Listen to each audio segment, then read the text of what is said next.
Hello, welcome back. I'm David.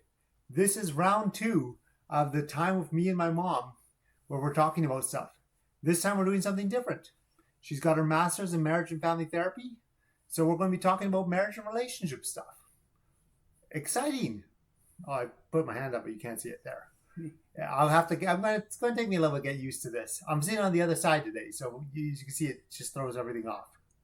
Um, anyways, so mom, Uh, marriage.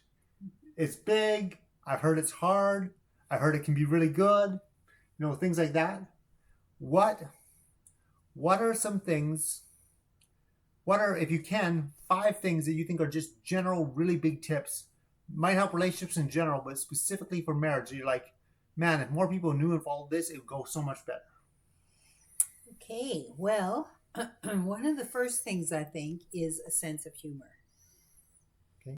You're going to have issues. Everybody has issues in relationships. And if you can laugh about it together, that makes it smaller, makes it work better. So I would say, first of all, you need a person with a sense of humor. And it's helpful if you have one too. All right, secondly, I would say courtesy.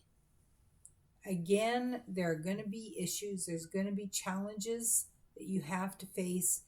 And if you treat each other respectfully, even if you don't like each other right then, it's very helpful. It doesn't aggravate it and make It doesn't aggravate it and make it worse. And I mean, I think sometimes when people get angry, they start using bad language, they start calling each other names, and that just makes it exacerbates the problem. So, which is already a problem.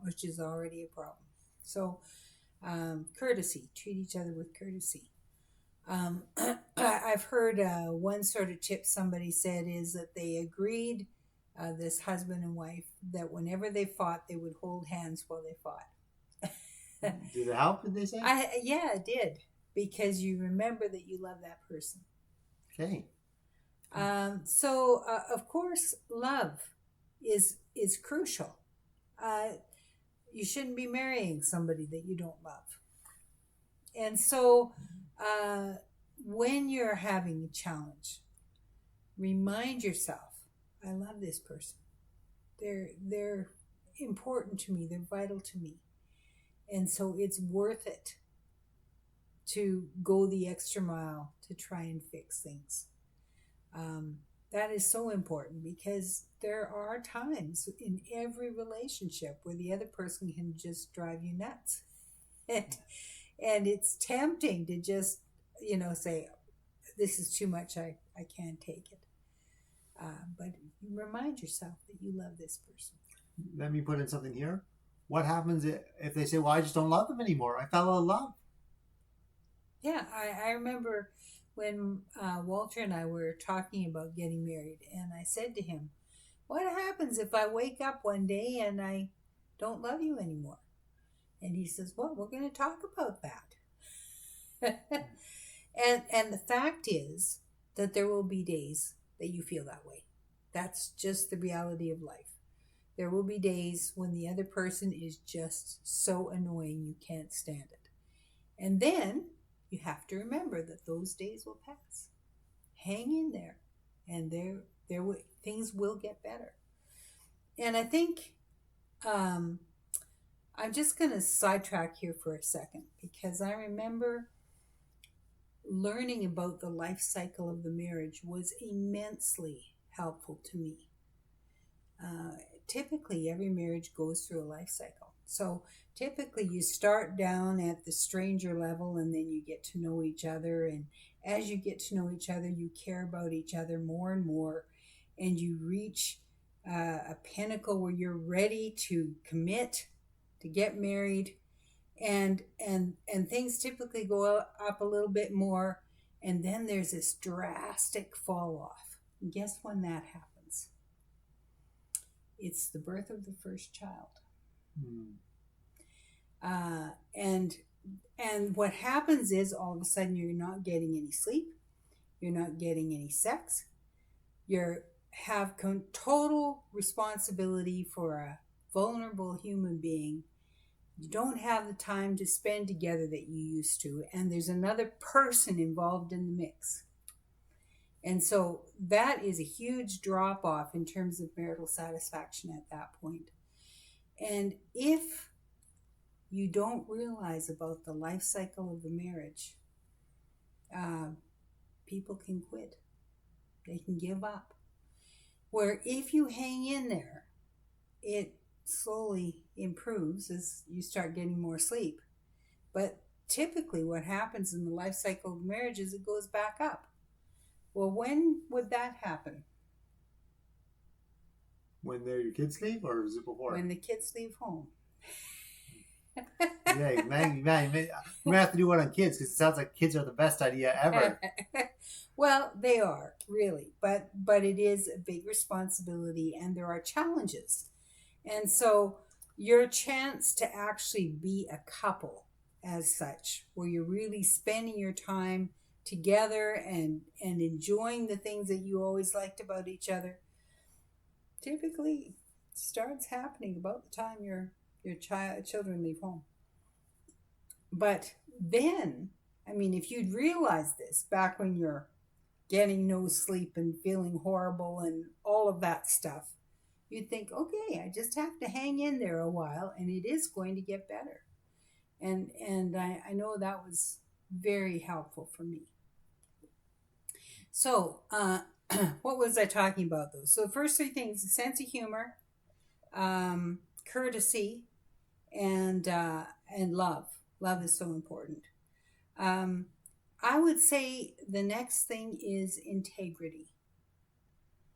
You need to know that both you and your partner are true blue. That you're not going to lie to each other. That you're not going to keep secrets from each other. That you are going to trust each other no matter what. That is so important, because you need to know that when things are bad, and things will get bad from time to time, that you can always trust the integrity of your partner. And I would say probably the last thing is learning how to fight. That was a big problem for me. I was raised in a family of origin where we didn't fight. We didn't know how to fight. And so there would be things that would bother me about my husband, and I would hold it inside, and it would become like a pressure cooker.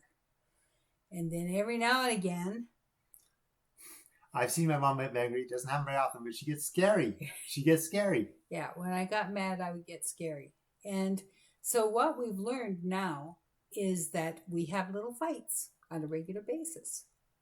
That's way better than having, tsunamis once a year. It's like the forest fire thing. If you have small forest fires, it clears stuff out, goes things. You never have a forest fire. You ever get a forest fire, and there's too much dry wood there, and it just burns everything down. Right. Well, that certainly, in my experience, is the case. Learning how to trust each other enough so that you can afford to have a little fight. So that when something's bothering you about it, don't hold it inside and just, talk about it. And talk about it and maybe fight about it. But the key thing is to get it out instead of let it build up and build pressure inside you. Challenging. Mm-hmm. I would have no trouble running from disagreements or conflict. Of course not. Yeah, well, you are my son. Yeah, you're wonderful, but there's a couple of traits I would like to trade in. Yes. But okay, thank you. That was really good. So summarize just the quick words again, so we remember. Okay, so the first one is sense of humor. Yeah. The second one is courtesy. Yeah. The third one is love. The fourth one is integrity. And the fifth one is learning how to fight. Okay, sounds good.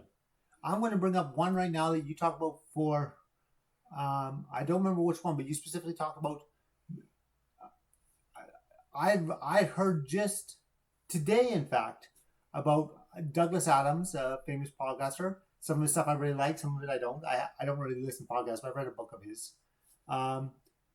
Someone else who likes him a lot more was mentioning that he said if you want to ruin a relationship as a man, just be open and vulnerable. Women will stop being attracted to you, stop liking you, they'll walk away from you. He says if you want a woman to end the relationship with a man, just be open and vulnerable, show your weaknesses and fears, and that will have a wreck a relationship. And I thought that sounded stupid, but he said a bunch of guys chimed in giving stories of where they've been open and vulnerable and it ruined their relationships.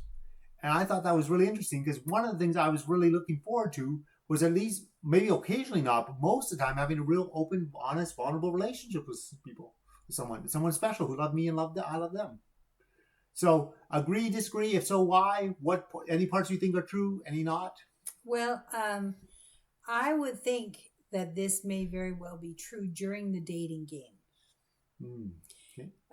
The dating thing is sort of a role play, largely.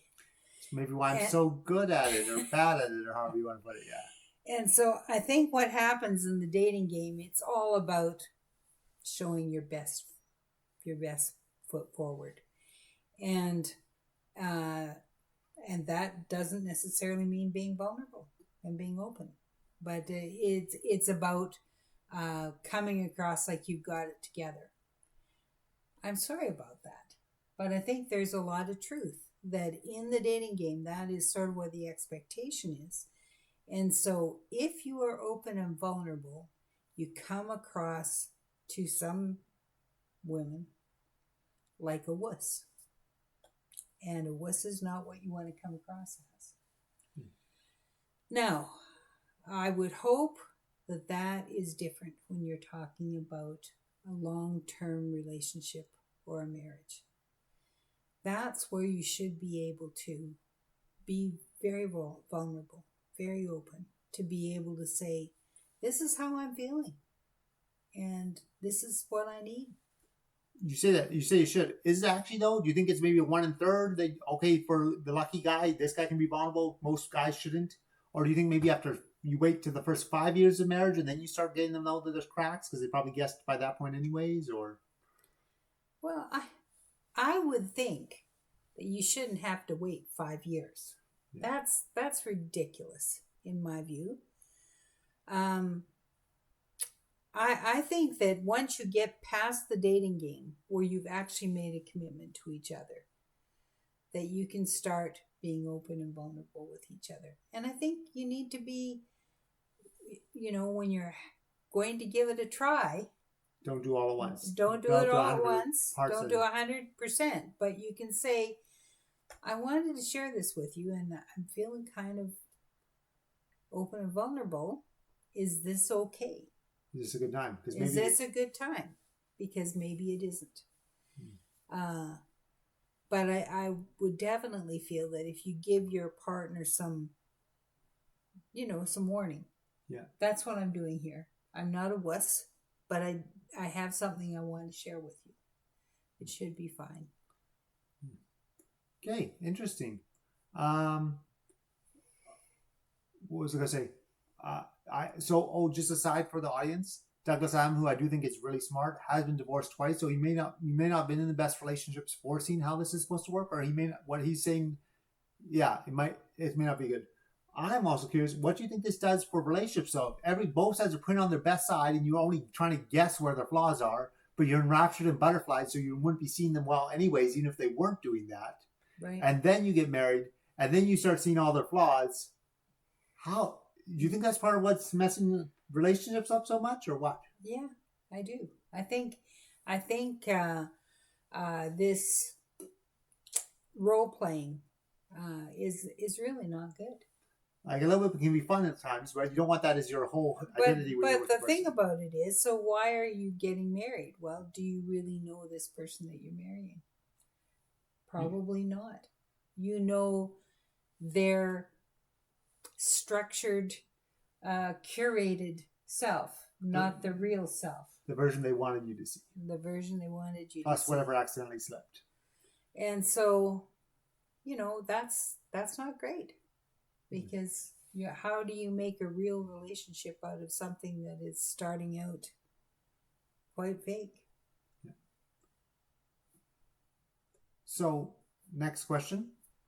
Guys and girls are very similar. We're more alike than not, but there are some stuff where I think we have different brain chemistry. Ladies have smaller brains; it's more interconnected. Things work different. We have different hormones pumping through our body. Combination of stuff like that. What do you for your first set of things? Is there certain stuff that you say guys should really pay attention to this, or girls should really pay attention to that, or in general, where you're like, this is some specific advice that each one or each gender tends to be missing? Hmm. Well, I think first of all that girls tend to uh, be more about feelings, and so they um, feelings are very intense for them, and so they can feel very strongly. They think they're in love. They can feel very upset. Those kinds of things come up a lot and are expressed more by women than by men. Now, I don't think that that means that guys don't feel. They do feel, but in our culture, you're socialized not to be a wuss. So you're encouraged not to express or ruminate on your feelings. You're encouraged not to express or ruminate on your feelings. And so that makes a big difference. Okay. Any others you'd mention? That was one for ladies. You have one or two for the guys?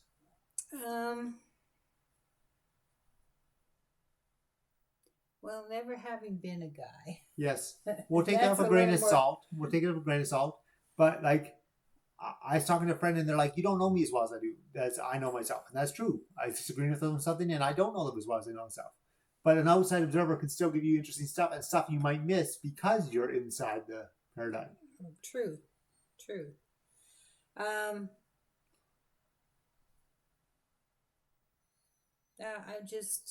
I'm not coming up with anything really. Okay, that's no problem. I mean, no, you have to have 10 answers for everything all the time. That's how it goes. Okay, I'm going to look back at our script for a sec because I don't remember what the next one is. Yes. Do you think it's more important to work on improving your strengths in your relationship or your weaknesses? Your strengths are usually easier to improve. You can usually improve more in them, and they're the things that got the person to fall in love with you, and they're the best bits of you. So that's a thing for it. Your weaknesses are harder to improve and more frustrating, but they're the areas that are most likely to sabotage your marriage. They're the holes in the bottom of the ship, if you will. Mm-hmm. So, and how much of each? Do you focus 80% on your weaknesses because that's the key one you don't want to fail? Do you focus 70% on your strengths because you really want it to grow the best parts? 50-50? I ask all the easy questions. Don't worry. We Well, I think that is a challenging question. And I think to some degree, it depends how bad are the weaknesses. Hmm. Like if we're talking about your weaknesses is that you drink too much, and when you drink you get violent, that's one you definitely need to work on. In case something becomes an imminent priority. It's a deal breaker. So if you've got weaknesses that are a deal breaker, that's got to be your top priority. But it's also, if you can improve your strengths, think about how much more attractive you're going to be to the other person and how much easier it is for them to love you. Because hopefully it was your strengths that drew them to you in the first place. Probably it was. But there can be weaknesses that are, absolutely disgusting to the other person. Yeah. Those need to, first of all, you need them to be honest with you. Yeah. About what are the things that really drive them crazy. Yeah. And then you need to work on them. Okay. So I guess when in doubt, probably weaknesses first because it can be more damaging than the other one can be good. Mm-hmm. But if you're doing pretty well, then you can maybe shift more to your strengths and say, okay, let's really shine. You don't always have to focus on your weekends, and this is which can be discouraging. But especially when you're starting out, probably because that's when you're most likely they haven't helped you rub your weaknesses smooth. They probably haven't noticed your weaknesses. Yeah. They're still in the honeymoon era. Okay. What do you think are 2 or 3 significant emotional needs for men that are often not met, and what do you think are 2 and 3 most significant emotional needs for women that are not met, or women? Yeah, whichever order. If you want, you can start with the woman because that's the one you know better. Right. But you have read books about this, so I have read books about this, and I'd like to just put in a plug for the one about the 5 love languages. The 5 love languages. I think that's a great book, and I think that it's really helpful if you can identify what your significant other's love language is, because what we tend to do is to give them what we want and not what they need. And perfectly acceptable. but it's so much more effective if you can give them what they need. And so the 5 love languages, let's see if we can remember. Gifts, personal touch, words of affirmation, quality time, and acts of service. And what we tend to do is we give our partner what we really want from them, and we ignore what their love language is. And I think if we can try and give them what they need in their love language, it's so much more effective. And maybe express them better, because they might be given a different language, going, why are you not giving, like, they don't even realize that this is the one that really matters to you. I'm serving you all the time, or I'm willing to always give you hugs. What do you mean you want gifts? Right. And it's easy to downplay and not respect somebody else's love language. Mm-hmm. I'm not real good at gifts, okay? And so it's easy for me to sort of downplay somebody who has gifts as their love language when it's their language. And so that's what we need to really focus on, trying to meet their needs in that area. Are you sure you shouldn't tell them to shut up and change their language? Well, you could, but I don't think it would be effective. I have an interesting story there, but I won't doubt about that. Anyways, okay. So Gary, and I know you like Gary Smalley, right? Or is there? Yes, I do. Yeah, Gary Smalley has written some really powerful books that were extremely helpful in our marriage. Okay. So Gary Smalley in the 5 languages. I may post something in the video or link, but I realize I am a lot worse at remembering this than I thought, so no promises. But you can search those if you want. Smalley with 2 L's.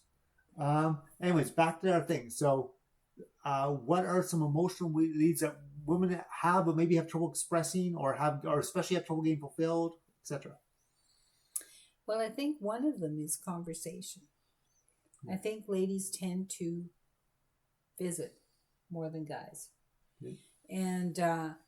And we tend to rant a little bit when something isn't going well. And the guy is looking at that and going, okay, how can I fix this? She doesn't want you to fix it. She wants you to listen.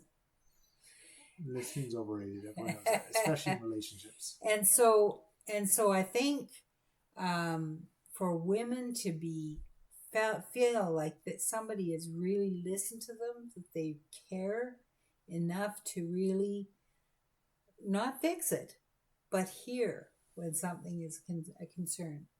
That's something that is very precious. And for guys, I think a lot of them really need physical touch, that it's important to them. And maybe you were raised in a family that didn't hug very often or whatever. They need to be hugged. And I'll mention one for the guys that I read some other books about manliness and stuff that So at first I hated the book and thought it was stupid, and then I start seeing its paradigms mentioned everywhere. And going, this helps me understand the world better. And I was like, oh, I still disagreed with a few points, but I thought it was pretty interesting. Was Wild at Heart. Still definitely disagreed with a few points. I was like, oh, you're overstating it. But that and another book, which I can't remember which one it was right now, or two other books. I think the respect thing is pretty big. Yes. Oh, yes. Respect is huge. And particularly for guys. Like everyone wants to be respected, but it hurt. But it really hurts for a guy to feel disrespected. It really does. And so, when you want to grow your relationship, make sure you treat them with respect. Okay. Let me take a last look at this thing. I don't feel like doing the last question I had on there. It was a maybe. So we're just going to wrap it up there. Actually, no, it's going good. And I think one more. You're married. Part of marriage is that sex whole weird thing, right? That our culture is obsessed with, which is apparently can be quite cool, but whatever. Sorry, this is awkward, but whatever. How do you keep it spiced or going for years and hopefully decades? Because everyone agrees it's great at first, and then they get bored, and then they try and find someone else. And that seems like a really not recommended to downright stupid idea to do. So you'll probably still feel those anyways, but how can you try and maintain a big, healthy, long, vibrant relationship together in that area? Well, the key thing about sex is the relationship. If your relationship is good, the sex will be good. If your relationship is bad, the sex will be bad. Sex is basically a way of communicating. And so, if you're not talking to each other, guess what? Sex is going to be horrible. If you are talking to each other and you're sharing regularly, lovingly, sex is going to be fine. I don't think technique has much, if anything, to do with it. It's all about the relationship. Connection. That's right. All right. Well, I think we did a really good job on this. All right. Do you agree? Yes. She's pretty smart. Well, we might bring up other areas for later.